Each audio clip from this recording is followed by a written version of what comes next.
Assalamualaikum warahmatullahi wabarakatuh. Perkenalkan, nama saya Oktaviani Cahya Kamila dengan NIM 2022051004. Nama saya Koidah Muhtadilah Triputri dengan NIM 202205100006. Nama saya Nurisma Rizky dengan NIM 202205100017. Di sini kami akan mempresentasikan hasil UTS kami dengan judul Teori Birokrasi Politik. Pada pembahasan pertama, yaitu teori administrasi sebagai teori politik, De Waldo berpandangan bahwa teori politik birokrasi dikembangkan dengan suatu sikap sepaham dengan pandangan bahwa administrasi tidak hanya teknis dan aktivitas bebas nilai dan terpisah dari politik, dan mengatakan bahwa administration is politik.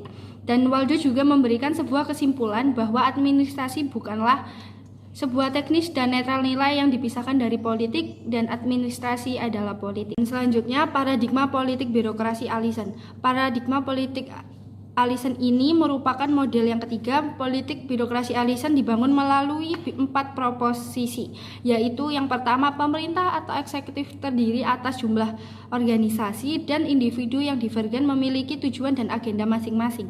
Dan yang kedua, tidak ada faktor pemerintah yang dominan dan mampu bertindak sendiri atau dapat bertindak unilateral. Dan yang ketiga, keputusan final adalah sebuah hasil produk atau political resultant atau hasil bargaining dan kompromi dari proses politik. Dan yang keempat, terdapat perbedaan antara pembuatan kebijakan dan pelaksanaannya atau penerima keputusan. Di sini saya akan menjelaskan slide 4 yang berjudul Dua Dimensi Organisasi Kunci Teori Politik Birokrasi. Yang pertama, berhubungan dengan perilaku. Tujuan utama di sini adalah untuk menjelaskan mengapa birokrat dan birokrasi melakukan apa yang mereka lakukan. Jika lembaga-lembaga resmi yang bertanggung jawab untuk tujuan lembaga-lembaga publik hanya sebagian menjelaskan apa yang birokrasi lakukan dan mengapa mereka melakukannya. Yang kedua, berkaitan dengan struktur kelembagaan dan distribusi kekuasaan. Untuk memahami bagaimana jalur resmi birokrasi kewenangan berhubungan ke lembaga lain dan program-program kebijakan ditempatkan dalam yuridiksinya, semua bergabung untuk menentukan pengaruh politik relatif berbagai aktor politik. Baik, selanjutnya slide 5, jaringan dan politik birokrasi. Dimulai dari teori kontrol. Teori kontrol politik birokrasi merupakan titik penting dan harus dipahami sebagai pelaksanaan administrasi publik. Yang pertama, yaitu birokrasi yang kuat adalah birokrasi yang mampu menempatkan politik sebagai kekuatan utama mensejahterakan masyarakat. Yang kedua, mengedepankan kepentingan umum daripada kepentingan pribadi atau kelompok secara nyata dan bertanggung jawab. Yang ketiga, bersama tetapi tidak bersatu, berantara tapi tidak terpisah.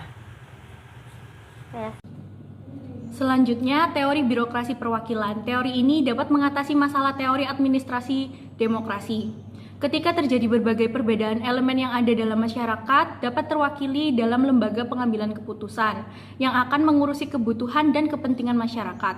Teori birokrasi perwakilan berfokus mencari cara untuk melegitimasi kekuatan politik birokrasi dalam konteks nilai-nilai demokrasi. Prinsip utama teori ini bahwa birokrasi yang mencerminkan keragaman masyarakat yang dilayaninya lebih mungkin untuk menanggapi kepentingan semua kelompok dalam membuat keputusan kebijakan. Kesimpulan, yang pertama, teori administrasi sebagai teori politik. Menurut Waldo, administrasi bukanlah sebuah teknis dan netral nilai yang dipisahkan dari politik, dan administrasi adalah politik. Yang kedua, paradigma politik. Terdapat 4 paradigma menurut Allison. Yang pertama, pemerintah atau eksekutif. Yang kedua, tidak ada aktor pemerintah yang dominan. Yang ketiga, keputusan final. Dan yang keempat, perbedaan antara pembuat dan pelaksana kebijakan. Ketiga, teori politik birokrasi. Terdapat 2 dimensi organisasi kunci teori politik birokrasi. Yang pertama, berhubungan dengan perilaku, dan yang kedua, berkaitan dengan struktur kelembagaan dan distribusi kekuatan. Jaringan dan politik birokrasi. Teori kontrol politik birokrasi harus dipahami sebagai pelaksanaan administrasi publik.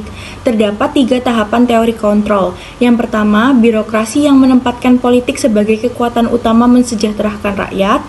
Yang kedua, mengedepankan kepentingan umum. Dan yang ketiga, bersama tetapi tidak bersatu. Selanjutnya, teori birokrasi perwakilan. Teori birokrasi perwakilan berfokus mencari cara untuk melegitimasi kekuatan politik birokrasi dalam konteks nilai-nilai demokrasi.